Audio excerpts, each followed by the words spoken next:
Hello students, नमस्ते। मैं अलका राय आपको इस वीडियो भाग 2 में चैप्टर नंबर 14 में संकलित कविता शबरी की व्याख्या को पढ़ाऊंगी, समझाऊंगी और शिक्षा के उद्देश्य की पूर्ति करूंगी। स्टूडेंट्स, ये जो कविता है शबरी, इसके कवि हैं डॉक्टर प्रेम भारती जी। तो हम प्रेम भारती जी के जीवन परिचय को जान चुके हैं और इसके प्रथम पद, इस कविता के प्रथम 5 पद की व्याख्या भी हम समझ चुके हैं। अगले 6 पदों से लेकर 10 पदों तक इस वीडियो में मैं आपको समझाने का प्रयास करूंगी। ठीक है, तो वो अगले जो 6 पद हैं वो इस तरह हैं। मैं एक एक पद पढ़ते जाती हूँ और उनके भावार्थ समझाते जाती हूँ। श्याम स्वर्ण तन कमल नयन थे, जटा मुकुट सिर पर अभिराम, धनुष बाण तर कशको धारे, सुंदरता के कोटि ललाम, दीर्घ नेत्र कर सुभग सलोने, हाँ ये ही हैं अवध भुआल, लेश मात्र संदेह नहीं है, आज हुई मैं अरे निहाल। वंदन में क्या गीत सुनाऊं, कहाँ आरती का सामान, उसकी मन वे वलता पाकर हंसे तभी सानुज भगवान। वाणी थी अवरुद्ध प्रेम में, परम शांत थी हर्ष विभोर, चरण पकड़कर निरख रही थी पुनि पुनि कृपा सिंधु की ओर। मृक्षाला का आसन देती शुद्ध स्वच्छ तब, दोनों को और भोग हित बेर भेंट को, लगी देखने कोनों को।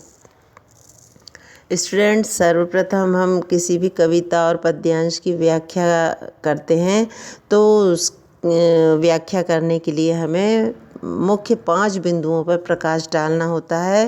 पहला संदर्भ, तो प्रस्तुत पद्यांश हमारी हिंदी पाठ्य पुस्तक वासंती में संकलित शबरी नामक कविता से लिए गए हैं, जिसके कवि डॉक्टर प्रेम भारती जी हैं। ठीक है, फिर हम प्रसंग पर प्रकाश डालेंगे। प्रसंग में प्रस्तुत पद्यांशों में श्री राम के अद्भुत रूप सौंदर्य का कवि ने वर्णन किया है।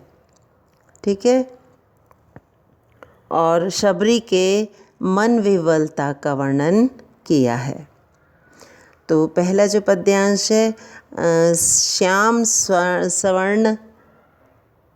स्वर्ण तन कमल नयन थे, जटा मुकुट सिर पर अभिराम, धनुष बाण तर कशको धारे, सुंदरता के कोटि ललाम। कवि कहते हैं श्री रामचंद्र जी का जो तन था, शरीर था, वो सांवला सलोना सोने की तरह सुंदर रंग का था। उनके जो नयन थे वो कमल की तरह खिले हुए थे और जटा का शीश पर मुकुट बना हुआ बड़ा सुंदर लग रहा था। जटाओं का जूड़ा मुकुट के समान सिर पर बना हुआ बड़ा सुंदर दिखाई दे रहा था।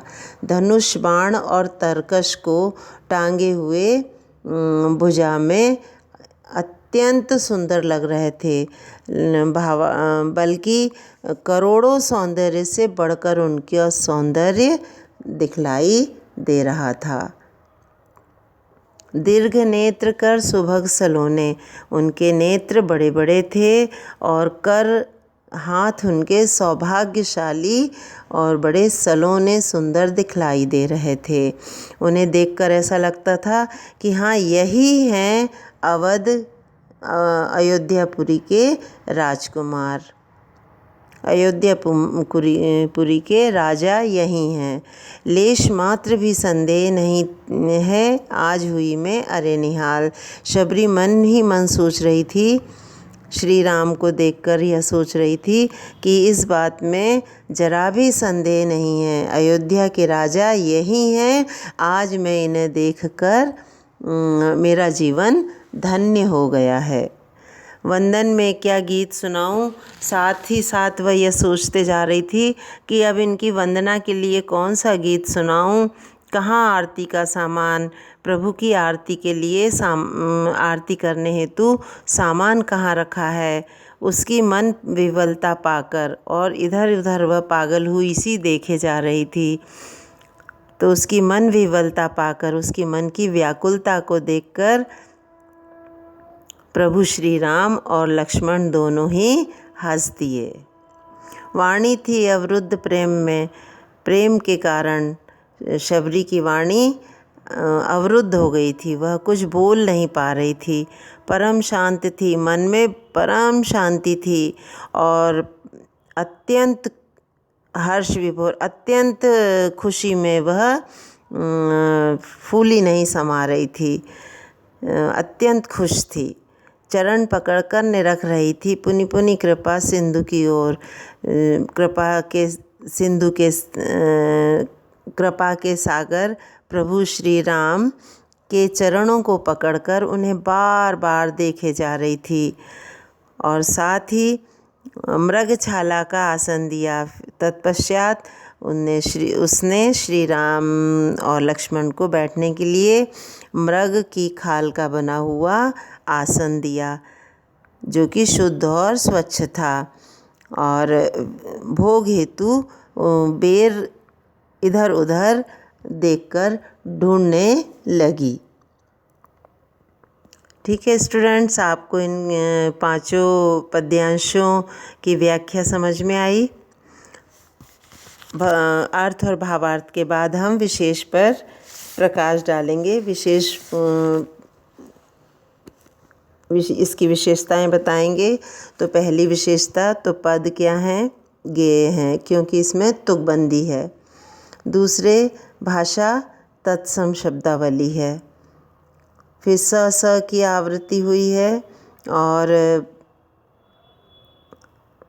तो यहाँ पर स की आवृत्ति हुई है, अनुप्रास अलंकार से सजाया है। जटा मुकुट, जटाओं का मुकुट। कमल नयन, कमल के समान नयन। और धनुष बाण, धनुष और बाण। अवध भुवाल, अयोध्या के राजा। यहाँ पे तत्सम शब्दावली का प्रयोग हुआ है। नहीं, तत्सम शब्दावली का प्रयोग तो हुआ ही है, सामासिक शब्दावली का भी प्रयोग किया है। अवध भुवाल, धनुष बाण, जटा मुकुट, ये समास हैं। अवध भुवाल तत्पुरुष समास है। धनुष बाण द्वंद्व समास है।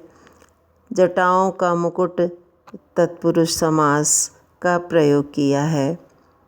पुनि पुनि में पुनरुक्ति प्रकाश अलंकार से सजाया है। पद्यांश में वात्सल्य रस से पगा है और भक्ति भाव से ओतप्रोत है। ठीक है, आशा करती हूँ आपको पांचों पद्यांशों की व्याख्या अच्छी तरह समझ में आ गई होगी। अब मैं अगले 5 पद्यांशों की व्याख्या अगले वीडियो में समझाने का प्रयास करूँगी। Thank you.